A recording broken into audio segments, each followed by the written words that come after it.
नमस्कार, future express में आप सभी का स्वागत है। मैं हूं सुमित और वीकली एक्सपायरी का दिन भारतीय बाजार दिन के ऊपरी स्तरों के करीब सोफार कामकाज करते हुए करीब 17,162 का मौजूदा स्तर इंडेक्स में देखने को मिला और 17,172 ये आज का ऊपरी स्तर है। तो लोअर लेवल से एक अच्छी रिकवरी के बाद इंडेक्स अब ऑलमोस्ट डे हाई पर सोफार ट्रेड करते हुए, लेकिन फ्लैट टू पॉजिटिव है। तो आपको शुरुआत मतलब भारतीय बाजार दिखेंगे फ्लैट, लेकिन अगर आप पूरे दिन का कारोबार देखेंगे तो एक अच्छी रिकवरी निचले स्तरों से इंडेक्स में आते हुए दिखाई पड़ी है, चाहे वो निफ्टी हो, निफ्टी बैंक हो। मिड कैप स्मॉल कैप में मिड कैप आपको स्मॉल कैप हरे निशान दिखाई पड़ेगा, लेकिन मिड कैप इंडेक्स अभी फ्लैट टू नेगेटिव साइड पर है, करीब बिल्कुल 60 अंकों के आसपास का फॉल वहां पर। लेकिन स्मॉल कैप इंडेक्स में फ्लैट टू पॉजिटिव साइड पर कामकाज होता हुआ 9 से 10 अंकों की बढ़त यहां पर देखने को मिल रही है। ऑलमोस्ट डे हाई पर स्मॉल कैप इंडेक्स कामकाज कर रहा है। एक बड़ी रीशफलिंग जो है वो आपको दिखाई पड़ेगी एडवांस डिक्लाइन के अंदर, जहां पर एडवांस डिक्लाइंस में शुरुआत में ही एडवांस डिक्लाइन ऑलमोस्ट 50-50 के रेशियो में थे, फिर एडवांसेस बढ़े और अब एडवांस डिक्लाइन के लिहाज से एडवांसेस तेजी में है। 1500-1550 शेयर ऐसे हैं जो कि तेजी में कामकाज कर रहे हैं, लेकिन मेजरली बाकी सभी शेयरों के अंदर प्रेशर है। 1300 शेयर जो कि गिरावट में है और 1550 शेयर जो कि तेजी में कामकाज करते हुए दिखाई पड़ रहे हैं। आज क्योंकि वीकली एक्सपायरी का दिन है और वीकली एक्सपायरी के दिन हम आम तौर पे बातचीत करते हैं प्रशांत सावंत से। हमारे साथ मौजूद है प्रशांत जी, जिनसे हम चर्चा करेंगे मार्केट्स को लेकर, उनकी राय रणनीति जानेंगे हम इंडेक्स पर। आज शायद हीरो प्रशांत जी देंगे या नहीं देंगे उस पर भी बातचीत करेंगे, और उसके अलावा एक इंडिविजुअल स्टॉक्स के ऊपर बातचीत और एक इंपॉर्टेंट डिस्कशन होगा DNE यानी कि डू नॉट एक्सरसाइज के ऊपर, जो कि इंडिविजुअल स्टॉक ऑप्शंस के ऊपर कल एक्सचेंज की तरफ से नोटिफिकेशन आता हुआ दिखाई पड़ा है, तो इस पर भी हम चर्चा करेंगे। प्रशांत जी नमस्कार, स्वागत है कार्यक्रम में।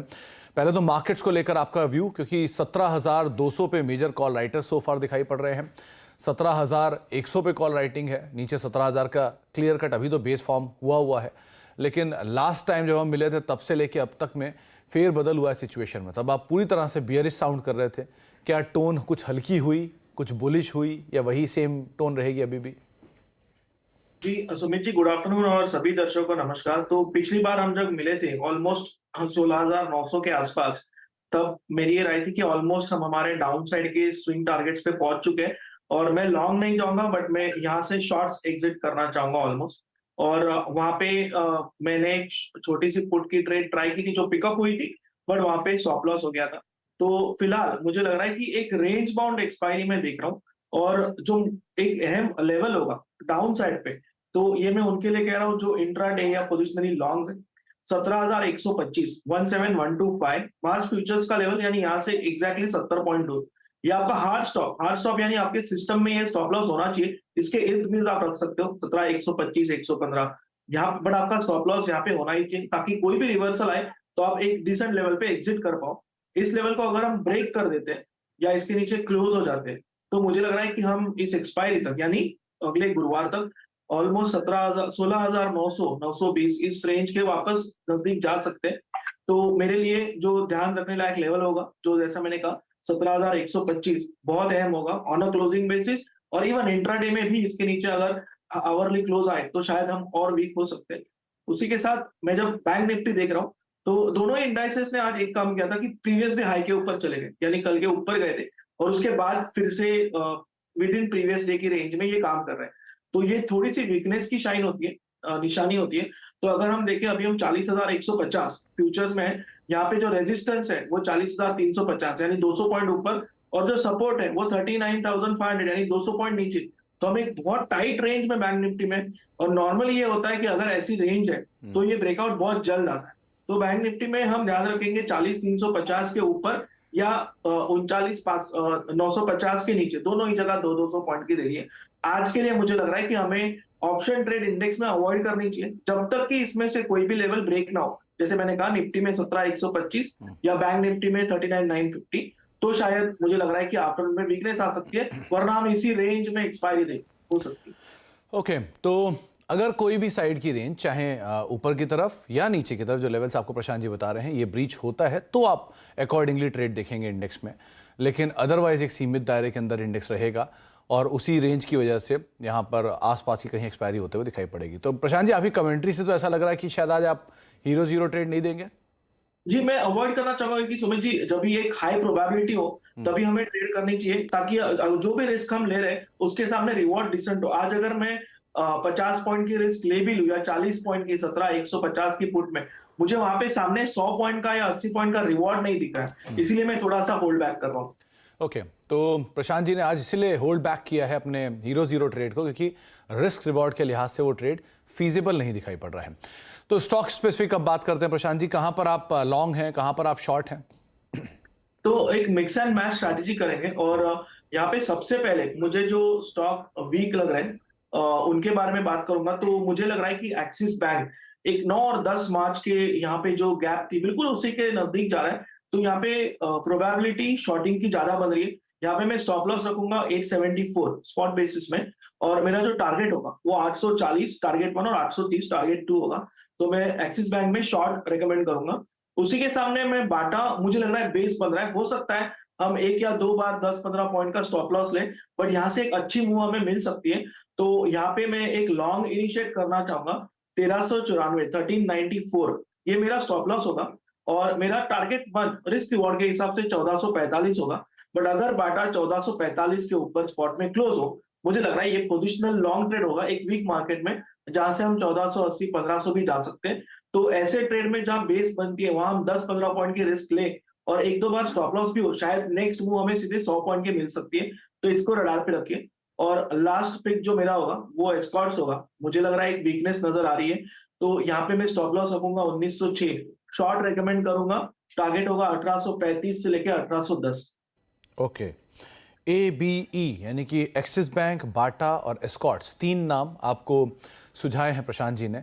बाटा जहां पर आप पहले लॉन्ग जाएंगे 1445 के टारगेट्स के लिए, अचीव होता है तो 1480 1500 ये टारगेट्स भी रहेंगे। 1394 का एक स्टॉप लॉस मेंटेन करेंगे। एस्कॉर्ट्स में आप इक्वाली करेंगे 1531 के टारगेट्स के, और 1840 के आसपास के टारगेट्स के लिए आप 840 के माफी टारगेट्स के लिए आप शॉर्ट जा सकते हैं। एक्सिस में 830 का दूसरा टारगेट रहेगा, 874 का एक स्टॉप लॉस मेंटेन करेंगे।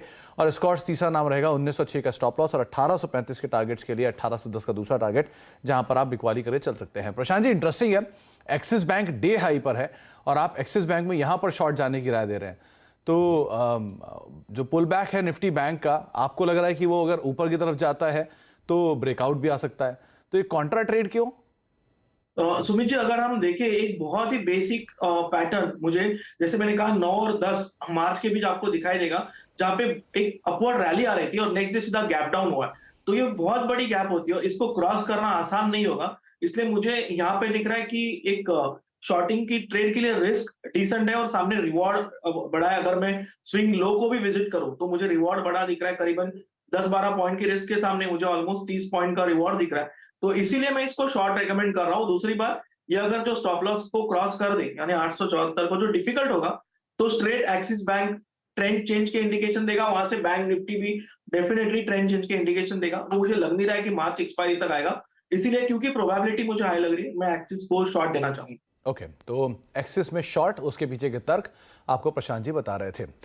इस बार की एक्सपायरी से स्टॉक ऑप्शंस ट्रेडर्स को सावधान हो जाना चाहिए। दरअसल एनएससी ने डू नॉट एक्सरसाइज यानी DNE ऑप्शन को 30 मार्च से खत्म करने का फैसला लिया है। ऐसा क्यों हुआ है, ट्रेडर्स को क्या करना चाहिए, प्रशांत जी से इसके ऊपर भी एक डिस्कशन लेते हैं। प्रशांत जी, क्योंकि आप डेरिवेटिव्स में काफ़ी समय से काम भी कर रहे हैं, बढ़ाते भी हैं, तो ज़्यादा बेहतर तरीके से आप ही समझा पाएंगे इसे। पहले तो ये DNE है क्या, इंडिविजुअल स्टॉक ऑप्शन में जो ट्रेडर्स ट्रेड करते हैं इन द मनी में, उनको इसको कैसे समझना चाहिए, कैसे इसमें सावधानी बरतनी चाहिए, क्या करें वो लोग? सुमित जी, दो तरीके होते हैं ट्रेड करने के। एक होता है कि कॉम्प्लेक्स तरीके से मैं समझाऊं, दूसरा होता है कि प्रैक्टिकली एक ट्रेडर को क्या करना चाहिए, रिटेल निवेशक को जो ऑप्शंस में ट्रेड कर रहा है उसे क्या करना चाहिए। मैं दूसरे तरीके से अगर बहुत सिंप्लीफाई करके बताऊं तो हम मोटा मोटी ये मान सकते हैं कि ऑप्शंस में दो कैटेगरीज है। एक होगा इंडेक्स ऑप्शन, जिसमें हम निफ्टी, बैंक निफ्टी, थोड़ा बहुत आजकल फिन निफ्टी, और दूसरा होगा स्टॉक ऑप्शंस।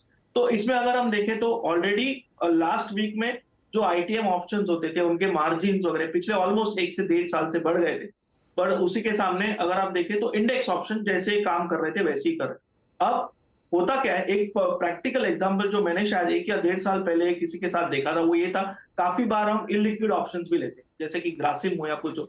लास्ट डे को अगर वो इन द मनी हो जाए यानी आपने कॉल लिया है फॉर एग्जांपल 1100 का और आपका स्टॉक चल रहा है 1102-3, तो वो 2-3 रुपए उसमें इन द मनी वैल्यू आ जाती है। बट उस वक्त अगर आप सेल करना चाहते हो और आपको बायर नहीं मिले तो नॉर्मली एक्सचेंज इसको ऑटो स्क्वायर ऑफ मोड में डाल देती थी। ये ऑप्शन शायद अप्रैल लास्ट ईयर से निकाल दिया गया था, बट अब क्योंकि ऑप्शन आया, हमें as a trader, option trader क्या करना होगा।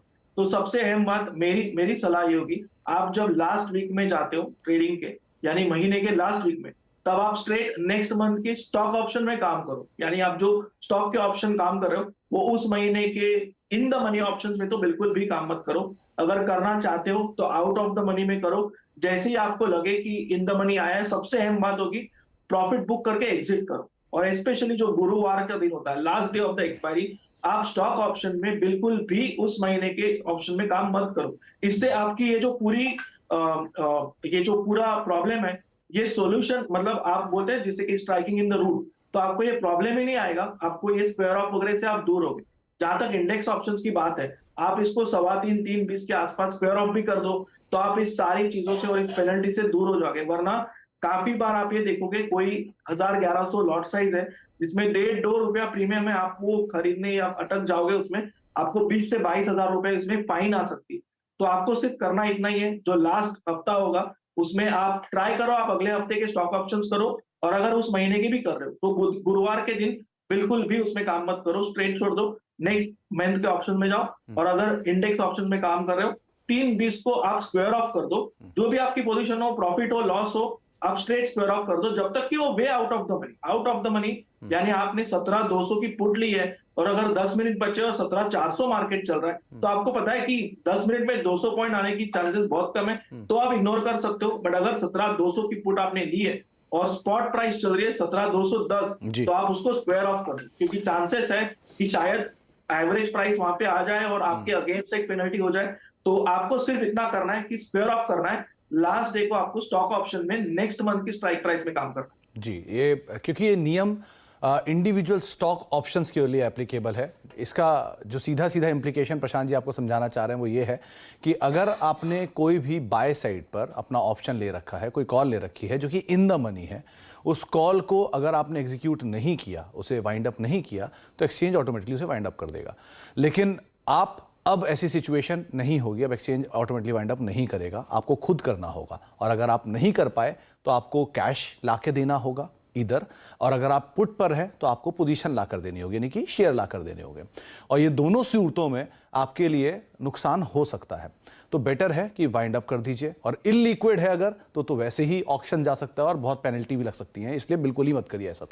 तो वेट मत करिए थर्सडे का और एग्जीक्यूशन का। बेटर यही है कि आप उस हफ्ते की शुरू में ही अपनी पोजीशंस को वाइंड अप कर लें। तो प्रशांत जी, जो लोग दूर का ऑप्शन बेचते थे प्रीमियम खाने के लिए स्टॉक में, से फॉर एग्जांपल आईटीसी 300 रुपए का है और वो 340 की जो कॉल है उसे राइट कर देते थे ये सोच के कि वो 40 रुपए का प्रीमियम खा लेंगे। जिनके पास शेयर पड़ा है उनको तो ठीक है, वो तो चलिए अपनी डिलीवरी लाकर दे देंगे, लेकिन जिनके पास शेयर नहीं पड़ा है और जो नेकेड ऑप्शंस राइट कर रहे हैं, उनके लिए तो ये अब ट्रैप है बड़ा, बहुत ज्यादा। और सुमित जी, आपने बिल्कुल राइट एग्जांपल दिया। एक्चुअली ये जो स्टेप लिया गया है, ये ऑलमोस्ट एक स्पेकुलेशन, जो हाई स्पेकुलेशन ऑप्शंस में हो रही थी, इसके अगेंस्ट लिया गया है, जो मुझे लग रहा है कि डिसेंट स्टेप है। क्योंकि इसीलिए मैंने आपको इसका सॉल्यूशन ही दे दिया कि आप out of the money options थोड़ा बहुत अवॉइड ही करो उस मंथ के लास्ट वीक में, और गुरुवार के दिन उसमें काम मत करो। दूसरी बात, हम ये देखते हैं कि जब एक ऑप्शन राइटर होता है, आपने जैसे एग्जाम्पल दिया, उसने समझो 6 या 7 रुपए पे राइट किया है, वो 1 या 2 रुपए पे एग्जिट नहीं करता है, वो जीरो, एक हाई ईगो अटैच्ड होता है, वो 50 पैसे 25 पैसे के लिए रुकता है। नॉर्मली इनके ट्रैप होने के चांसेस बहुत ज्यादा है, क्योंकि आपको या तो शेयर्स देने होंगे, क्योंकि अब एक्सचेंज इसको स्क्वायर ऑफ नहीं करेगा, या आपको खुद करना है। और अगर आप भूल गए, या अगर आपको उस वक्त, जैसे मैंने कहा, इनलिक्विड ऑप्शन हो और आपको अपोजिट साइड नहीं मिला, तो आप बहुत बुरी तरह से ट्रैप हो सकते हो। तो आपको बहुत ध्यान से काम करना हो। तो स्टॉक स्पेसिफिक या जो इंडिविजुअल स्टॉक ऑप्शंस में काम करते हैं उनके लिए बहुत बड़ा अलर्ट है। ध्यान संभल के ट्रेड करिएगा। कैपिटल प्रोटेक्शन पहली प्रायोरिटी है, तो उसी प्रायोरिटी के ऊपर काम करिए। और इस तरह के जो एग्जीक्यूशन को आप डीएनई में डाल देते थे, उसे आप डीएनई मत डालिए, अपने आप उसे वाइंड अप करिए, ज़्यादा बेटर। वैसे तो लास्ट डे का वेट ही मत करिए, सबसे आसान तरीका यही है इसमें। ब्रेक का वक्त हो गया, ब्रेक के बाद लौटते हैं। प्रशांत जी से बातचीत करते हैं कुछ और सस्ते ऑप्शन को लेकर भी, और उसके अलावा कुछ और स्टॉक्स, उस पर भी चर्चा करते हैं छोटे ब्रेक के उस पर।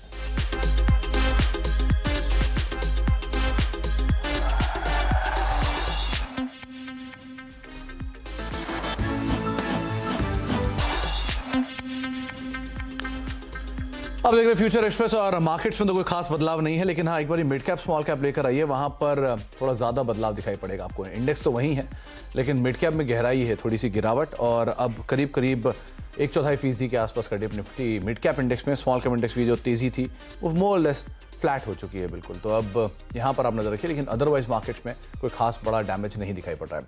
प्रशांत जी, तो इंडिविजुअली अब आप कौन से सस्ते ऑप्शन के ऊपर बेट करेंगे? तो सुमित जी, मैं अभी तक जैसे कि मान रहा हूँ कि we are not out of the woods, ये जो कहते हैं हम एक बेयर ग्रिप से बाहर नहीं आ चुके हैं। तो मुझे लग रहा है जो भी रैली आई है, वो रिलायंस हो या बजाज फाइनेंस हो, तो इसको मैं, क्योंकि ये पहली रैली है, जस्ट 2 दिन चली है, थोड़ा सा इसको मैं एज अ पुल बैक ही देखूंगा, और इसीलिए मेरा व्यू बजाज फाइनेंस पे अभी भी बेयरिश बन रहा है। और एक हम अहम गैप रेजिस्टेंस की तरफ जा रहे हैं।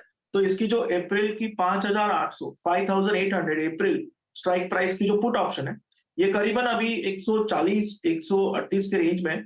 मैं इसको 125 135 यानी ऑलमोस्ट जस्ट थोड़ा नीचे अगर ये आए तो इसको बाय करना चाहूंगा। मैं स्टॉप लॉस रखूंगा 88 पे, और जो टारगेट मैं देख रहा हूँ वो करीबन 195, टारगेट 1 195, टारगेट 2 में 225 का देगा। लेवल आपके लिए जैसे कि मैंने कहा, मैं कंफर्टेबल? थोड़ी बात की थी, सॉरी, तो उसी हिसाब से, क्योंकि हम आखिरी हफ्ते में जा रहे हैं, मैं अप्रैल की स्ट्राइक प्राइस सिलेक्ट करना चाहूंगा। ओके, तो अप्रैल की स्ट्राइक का, लेकिन प्रशांत जी कहां पर आप कंफर्टेबल उसे लेने में? करीबन 135 के नजदीक मिल जाए तो मुझे काफी डिसेंट लेवल लगेगा। ओके, तो 135 के इर्द गिर्द आप इसमें खरीदारी करें। 140 के जोन्स में, अभी 142 में ये कामकाज कर रही है, तो 195 225 के टारगेट्स रहेंगे। लेकिन 135 पे अगर आप खरीदारी करेंगे तो आपका स्टॉप लॉस रहेगा 88 रुपए के आसपास का। लेकिन अगेन, क्योंकि आप एक्सपायरी वीक में हैं और वही स्टॉक ऑप्शन की बात, जो कि कैश मार्केट के स्टॉक ऑप्शंस की बात हो रही है, तो आप अप्रैल की एक्सपायरी में जाएं, वो ज़्यादा सेफ बेट है। 5800 की पुट जो कि आप बजाज फाइनेंस में देख सकते हैं।